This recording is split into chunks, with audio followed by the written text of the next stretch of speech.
J'étais figée, ridicule. What's your favorite thing about me? Tout ça pour dire qu'en ce moment, je me trouve moche. Je suis blanche comme un huc. J'ai l'air malade parce que c'est le cas. Je me suis tapé la meilleure intoxication alimentaire du siècle. Et le pire, c'est que c'était un resto dans lequel j'ai déjà été malade. Et là, je sais pas ce qui m'a pris. Déjà, qui fait ça? Qui recommande dans un restaurant où il a été malade? Qui? La conne de service. En plus, pour couronner le tout, je suis hémétophobe. Enfin bref, j'ai la phobie de vomir quoi. Genre vraiment, quand je vomis, c'est le drame international. Je suis à ça de tomber dans les pommes. Chaotique. J'ai envie d'un coca là, bizarrement. Vas-y, je vais chercher un coca, j'arrive. J'arrive les gars, j'arrive. C'est la seule chose que je peux mettre dans mon corps actuellement. Donc s'il vous plaît, autorisez-moi. Oh, mon dieu, mais qu'est-ce que c'est bon. Vous savez ce qui pourrait rendre l'expérience encore plus... une paille.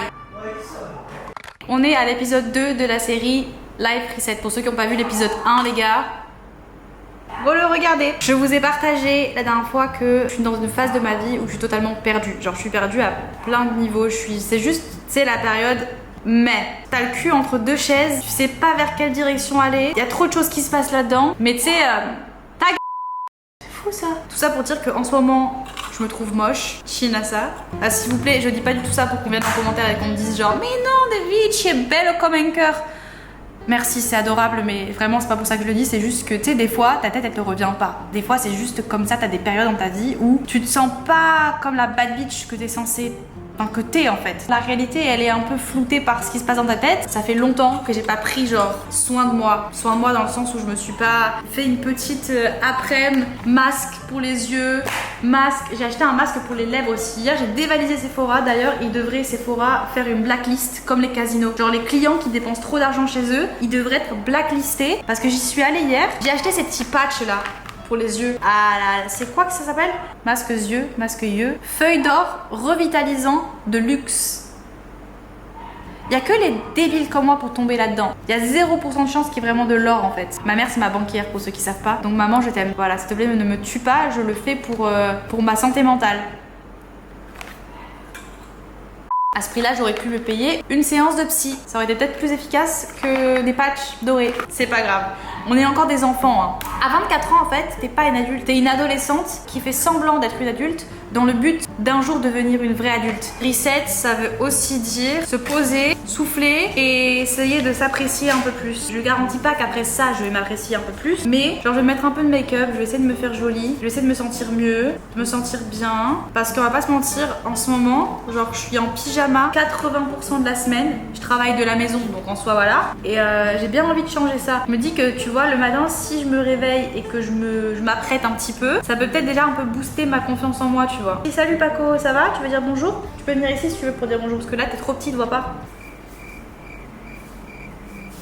Demain j'ai un shoot, j'ai le shoot de la nouvelle collection Nublada dont je vous avais parlé. D'ailleurs, ce que je porte actuellement sur moi, ce magnifique set d'un verre incroyable, vient peut-être de la nouvelle collection d'automne. Putain, mes sourcils vraiment là, c'est la forêt. Ils vont bientôt se relier là. Parce que si vous saviez pas, je suis née avec un mono sourcil. J'avais aussi de la moustache et je me rappelle qu'au collège on me harcelait, c'était un enfer.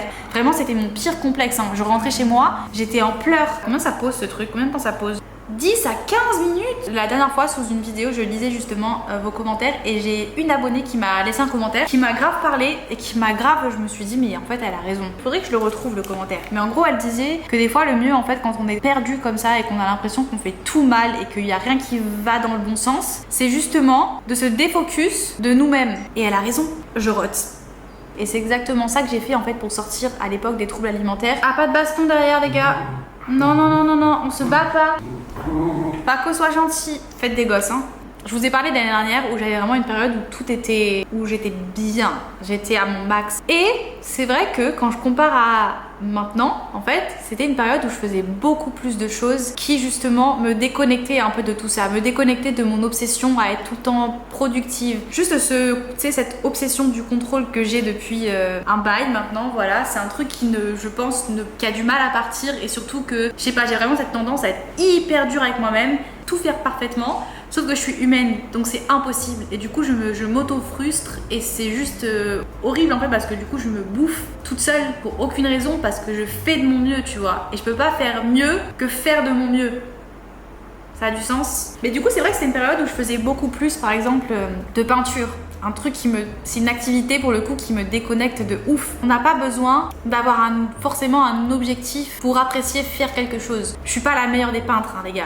Tu peux par exemple faire de la peinture sans avoir pour but d'être le plus grand peintre de ton siècle, tu vois. Et du coup, c'est vrai qu'en ce moment, c'est un truc que je fais beaucoup moins. Je fais beaucoup moins de peinture, je vais beaucoup moins à l'extérieur, je sors plus de chez moi, les gars. En ce moment, c'est grave. Depuis que je suis rentrée là, franchement, je peux compter les moments où je suis sortie, je peux les compter sur mes doigts. Je m'enferme en fait dans ma bulle. Genre là, vraiment, j'étais fière de moi cet été. J'ai vu grave de monde, j'ai fait des efforts, j'ai rencontré des gens, c'était génial. Je me suis régalée. Hein. Franchement, j'ai eu un été de ouf. La loutre qui sort de son terrier, je sais pas si les loutres elles ont des terriers parce que là, ça se trouve, je dis n'importe quoi. Je crois que ouais. On va dire que ouais. Bref, une loutre qui sort de son terrier, qui fait genre ouais, salut les gars, et qui retourne dans son terrier. C'est moi actuellement et j'ai pas envie d'être comme ça. C'est hyper contradictoire, hein. Mais vraiment, des fois, ne pas penser à soi, c'est la meilleure chose qu'on puisse faire pour nous-mêmes. Je dis pas qu'il faut pas penser à soi, il faut penser à soi. Parce que si tu te donnes pas assez de choses à toi, tu peux pas donner aux autres et t'es juste vide en fait. Donc il faut que tu sois en premier. Mais je pense qu'on devrait tous trouver une activité où justement tu vois pas le temps passer. Tu vois ou pas ce genre d'activité où tu te mets dedans et les heures elles passent sans même que t'aies pensé à regarder ton téléphone, tu vois. J'ai réveillé un monstre, Ok, oui, t'es l'amour de ma vie. What's your favorite thing about me? Yes, what? Et un truc qui est vrai et qu'on oublie très souvent, c'est qu'on est les personnes qui nous jugeons le plus. Genre, il y a personne qui te juge plus toi-même que toi-même. Ça, c'est un truc, à chaque fois, j'oublie de me le rappeler. Tous les défauts, tous ces trucs-là que t'as dans ta tête, généralement, il y a que toi qui les vois. On a toujours l'impression qu'on est moins bien que ce qu'on est réellement et on s'auto-stop de faire des trucs dans la vie parce qu'on se sabote, parce qu'on est tout le temps en train de psychologiquement de se tirer vers le bas et de se dire qu'on n'est pas assez bien et de se dire qu'il y a meilleur que nous et que j'ai toujours, je sais pas de qui je l'ai entendu ça, mais dans ma vie on m'a beaucoup répété que dans tous les cas, il y aura toujours mieux que moi. Je sais pas qui c'est qui me répétait ça, c'est mon grand-père ou... Je sais pas, il y a quelqu'un de ma famille en fait qui me disait tout le temps qu'en fait dans tous les cas ça servait à rien que j'essaie d'être la meilleure parce qu'il y aurait toujours mieux que moi. Pourquoi on est tout le temps en train de se mettre en compétition? Pourquoi on est tout le temps en train de se dire que il faut être la meilleure, il faut être plus haut qu'un autre, il faut être... Ça sert à quoi? Je suis vraiment pour le fait que se mettre en compétition avec les gens, c'est toxique de ouf. C'est toxique. On vit peut-être pas la compétition tous de la même façon. Parce que par exemple, tu vois, les sportifs, ils ont besoin de ça, tu vois. Enfin, genre, c'est un truc qu'ils peuvent pas éviter d'être en compétition constante avec les autres. Je sais pas, donnez-moi votre... je suis encore hyper intéressée d'avoir votre avis en commentaire. Mais tout ça pour dire que dans la vie, on se limite beaucoup à faire plein de choses. Parce que on se bloque en fait, on stresse pour des trucs de merde et on se lance pas, du coup on se lance jamais. Par exemple, tu vois, ma marque de vêtements. Pendant longtemps, et même encore aujourd'hui en fait, je fais que me dire, et tu sais, je me pose, des fois j'ai des moments de flip et je me pose des questions. Et je me dis en soi, je n'ai jamais fait d'études dans la mode. Je suis pas une référence, tu vois. Je suis pas une youtubeuse mode, je suis pas une instagrammeuse mode, j'y connais rien. À la Fashion Week, enfin si, peut-être des créateurs que j'aime vraiment, mais j'ai toujours aimé les vêtements. J'ai toujours aimé m'habiller. Tu sais, j'ai un peu ce truc d'imposteur et je me dis c'est pas ma place, tu vois, je devrais pas être là en train de créer des vêtements et de partager des choses comme ça, et je me fais des coups de stress et je me dis je vais tout arrêter, ça sert à rien et machin et truc et qu'est-ce que je fais là, alors que y a pas de règle en fait, y a pas de règle. Si je sens que j'ai un truc à apporter et que c'est un truc qui me passionne et que c'est un truc qui m'épanouit et dans lequel je me sens bien, pourquoi je vais m'empêcher de le faire, tu vois? Ce serait tellement triste, mais tellement triste de te stopper juste pour ça et de te stopper parce que ton cerveau te dit que t'es pas capable ou que t'es pas assez bien. Stop! Non, pas du tout. J'ai vu une meuf sur TikTok mettre du concealer ici. Ça n'a pas de sens. Qu'est-ce que je suis en train de faire là? Je sais pas ce que je suis en train de faire, c'est pas grave. Des fois, il faut arrêter de te limiter en fait. Si t'as des objectifs en tête et que tu veux accomplir des choses et que tu veux tenter des choses, fais-le. C'est comme quand tu répètes trop un mot d'affilée et que ça a plus de sens. Ben, c'est exactement pareil en fait. Quand tu réfléchis trop, que c'est too much, au bout d'un moment en fait ça perd de son sens et du coup tu te démotives toi-même avant d'avoir même essayé de faire la chose, tu vois ou pas? On veut pas de ça ici nous. Autre chose aussi dont je voulais vous parler, on rentre dans les sujets sérieux les gars. On va déménager. Voilà, j'ai lâché la bombe. Genre comme ça. Je sais pas si j'en ai parlé sur YouTube ou pas. Je crois pas. Je crois que c'est la première vidéo où j'en parle. On va partir de Bali. Le stress, l'angoisse. Pas de suite, je vous calme. Parce que là on dirait que je pars demain. Pas de suite, tranquille. Genre on se donne bien 1 an, figure out, savoir un peu où on va aller, voyager un peu, tester des endroits, genre on sait pas du tout encore où est-ce qu'on veut aller. Ce qui est sûr à 100%, c'est qu'il y aura une case France avant parce que Enfin, il faut sortir les animaux d'Indonésie et on veut tenter la France déjà. Enfin, de base, on veut tenter la France. Je sais pas du tout où en France. Ça me fait un peu peur, je vous avoue, parce que mon copain parle pas du tout français, que ça fait longtemps que j'ai pas vécu en France. En fait, on se sent prêt pour vraiment quelque chose de nouveau. Vivre sur une île, ça peut paraître le truc parfait, tu vois. Ça peut paraître parfait sur les réseaux. C'est vrai. Genre, c'est vrai que c'est un style de vie incroyable, c'est un confort de vie. Genre, on peut pas cracher dessus. Je peux pas vous dire que c'est pas vrai. Par contre, il y a plein de points qui sont forcément un peu négatifs. Et niveau professionnel, niveau opportunité, en tout cas nous dans les milieux dans lesquels on est, c'est pas évident. Être sur une île, en fait, c'est être dans une bulle. Vraiment, t'es dans une bulle. Et moi, j'ai toujours cette sensation, en fait, quand je rentre en France, j'ai l'impression justement de sortir de cette bulle et de retrouver la réalité. Et d'un côté, tu vois, c'est bien des fois d'être dans cette bulle, d'être loin de la réalité. Je sais pas. C'est une bonne chose. Sauf qu'à un moment, en fait, ça peut te freiner. Dans l'influence, par exemple, j'ai plein de contrats que je refuse justement parce que j'habite en Indonésie et parce que les marques n'envoient pas à Bali. Il y a plein d'événements aussi auxquels je peux pas aller, par exemple, même si je suis pas non plus invitée à tous les événements parce que toi-même tu sais, anxiété sociale représente la peur des gens, tout ça, trop bien.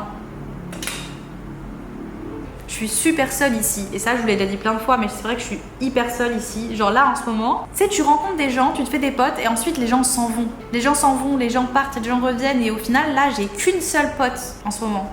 Depuis quelques mois. Et du coup, c'est pas une pote non plus que je vois H24. Et du coup, c'est ce qui fait que je suis hyper seule. Et ma vie sociale, c'est pas du tout la même que quand je suis en France, par exemple. Même pour Louis, parce que du coup, Louis, il est modèle. Et par exemple, ici, il travaille pratiquement pour les mêmes marques H24. Et il a pas d'opportunité. Il peut pas tenter dans des agences. Il peut pas. Enfin, il y a plein de choses qu'il peut pas faire, tu vois, parce qu'on n'est pas dans une grande ville, tout simplement. Après, j'ai un peu peur, je vous avoue. Mais je me dis qu'au pire, dans tous les cas, encore une fois, on aura tenté. Genre, on est jeune et ça me ferait chier de me dire que j'ai pas essayé et qu'on a juste pas tenté le truc, tu vois. Ça me ferait vraiment chier. Au pire du pire, on pourra très bien revenir, tu vois. Enfin, c'est pas la fin du monde, on peut revenir. Y a rien qui nous empêche. Je vous mettrai tous les produits que j'utilise en description si vous voulez. Parce qu'en ce moment, ma routine make-up, je l'aime trop.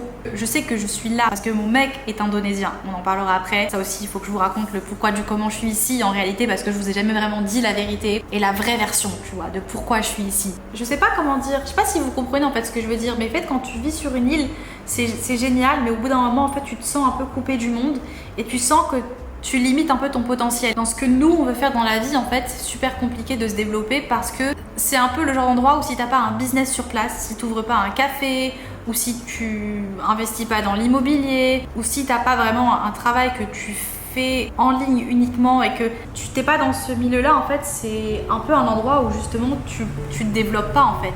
On a pensé un petit peu à Paris, mais je sais pas si je suis faite.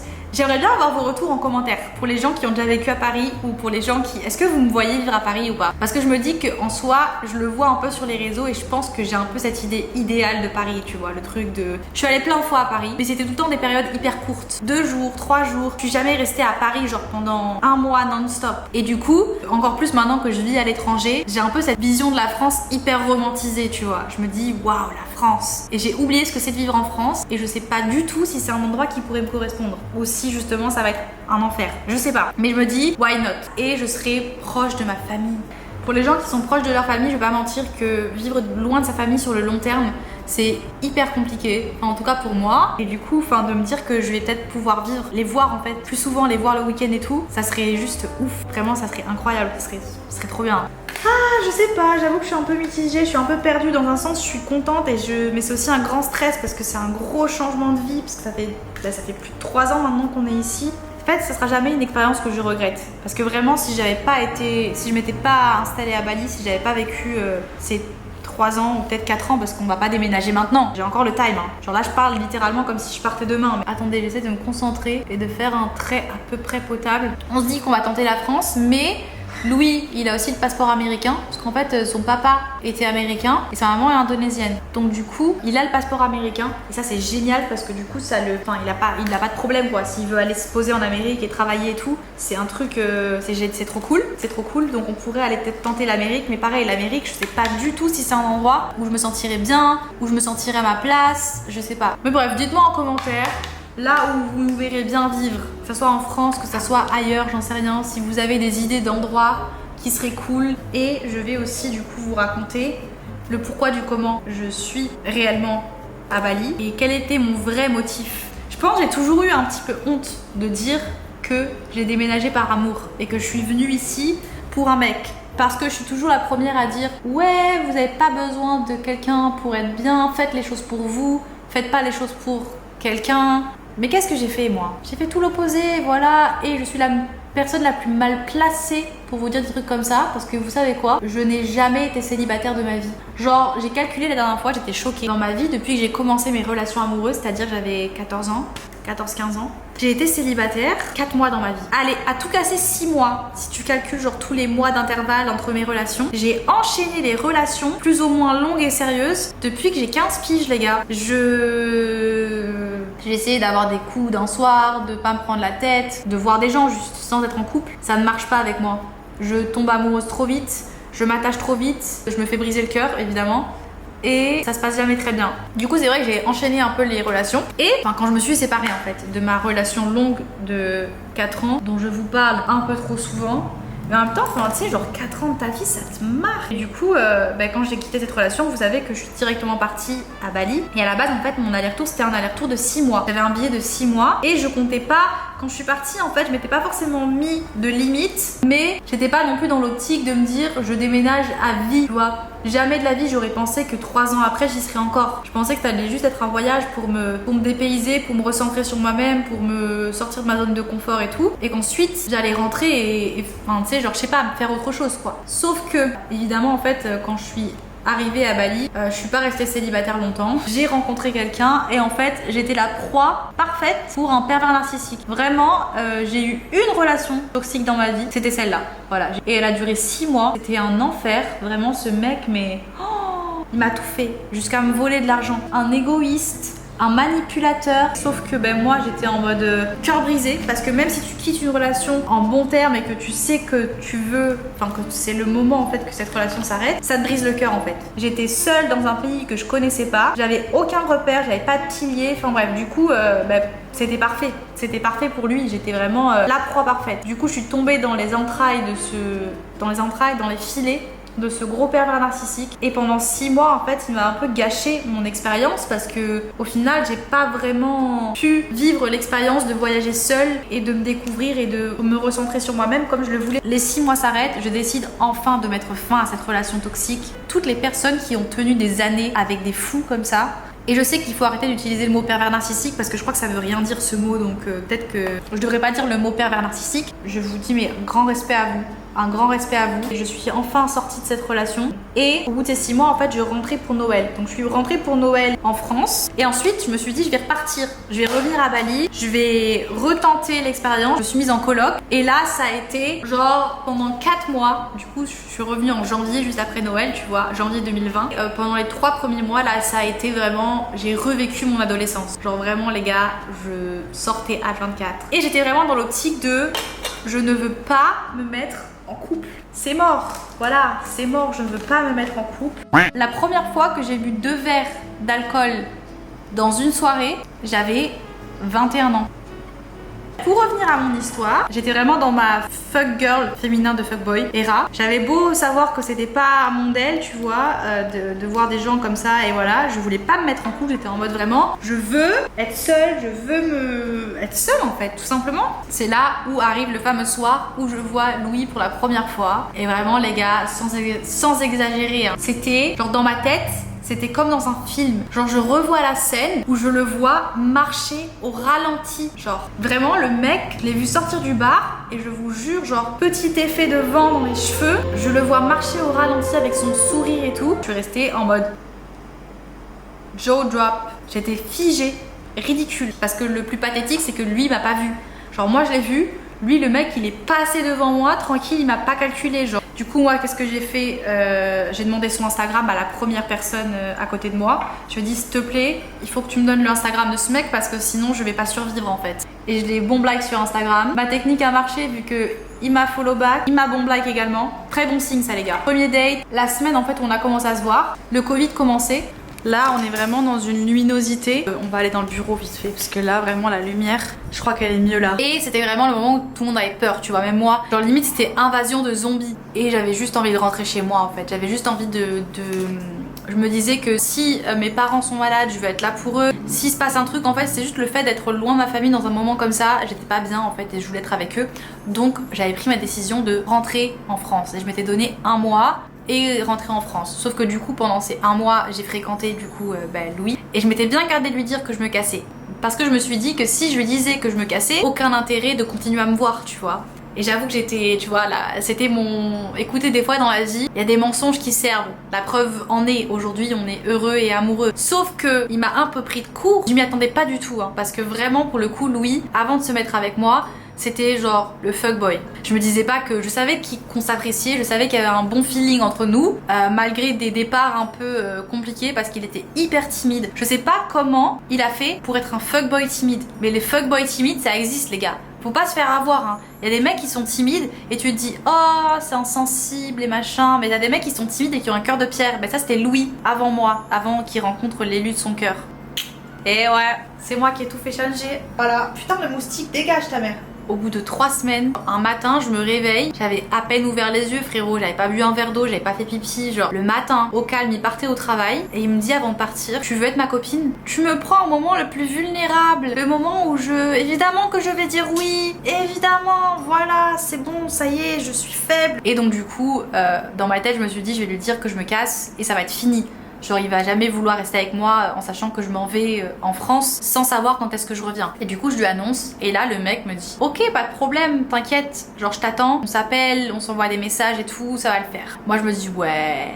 Mais je m'étais quand même dit je vais rentrer en France et dans un mois je reviens. Je m'étais dit maintenant que j'ai rencontré quelqu'un, je vais revenir, je vais tenter le truc avec lui et tout. La meuf pas drastique tu vois, la meuf qui change pas du tout ses plans de vie pour un mec qu'elle connaît depuis un mois. Sauf que, évidemment, gros confinement. Dès que j'arrivais en France, en fait, directement, gros confinement. Pareil, confinement à Bali. Mon mec perd son travail. Il peut plus sortir de chez lui parce que du coup, tout est fermé. Les plages sont fermées, les bars sont fermés. On n'avait pas d'endroit où aller, on n'avait pas de potes à voir, on pouvait pas sortir. Et du coup, on passait notre vie en FaceTime. Vraiment, mais genre sorti d'un film, le truc. On a passé les 6 premiers mois de notre relation en FaceTime, les gars. On a appris à se connaître au téléphone. Je sais pas, genre c'était fou. Et du coup, dès que les frontières ont réouvertes, qu'est-ce que j'ai fait? J'ai sauté dans le premier avion pour revenir à Bali et j'ai déménagé au bout du monde pour un mec parce que du coup depuis je suis pas rentrée, enfin si je suis rentrée en France en vacances pour mes parents et tout, mais du coup depuis je vis ici. Pour être honnête, si j'avais pas Louis, si on s'était pas rencontrés et qu'il n'y avait pas eu tout ça, je pense pas que je serais revenue à Bali. Et voilà les gars, maintenant vous savez tout, vous savez la vraie histoire du pourquoi du comment je suis je suis arrivée ici et je regrette absolument rien encore une fois. Pas une seule seconde, donc des fois tu vois faire des choix par amour c'est cool, même si je reste quand même sur mes positions qu'il faut faire les choses pour soi dans la vie. Je suis pas le meilleur exemple non plus. Je vais finir ici, peut-être que je vous reprendrai plus tard parce que là mon cerveau est grillé, mais peut-être que je vous reprendrai plus tard si j'ai d'autres trucs à vous dire. À toutes.